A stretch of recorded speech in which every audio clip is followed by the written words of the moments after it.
Good morning, YouTube fam. IWM, which tracks the Russell 2000 index, is moving up today in anticipation of next week.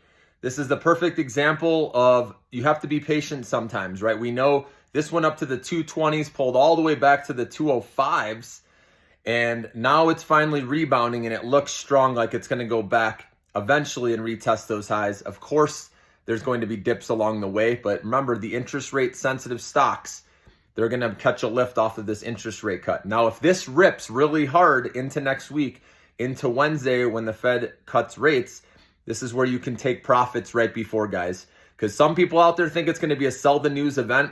Some people still believe there should be 50 basis points versus 25 basis points of cuts. And then if they only do 25 basis points, then some people will be disappointed and investors could sell temporarily. But just remember, over the rest of the year, okay, and looking beyond to next year, these interest rate cuts help businesses, guys, and they help consumers. Okay, they help businesses. Obviously, they can now raise capital, especially these startups, right, that need capital badly.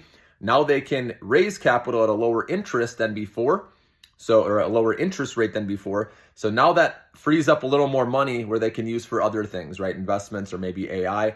Okay. And then also maybe they won't have to dilute shareholders by issuing more shares, right? If they can now access capital for cheaper. Okay.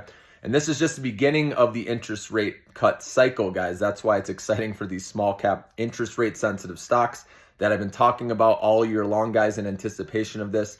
And now it's finally coming here. Okay. Or it's arrived. We know the interest rate cut. The first one is happening on Wednesday next week, the 18th.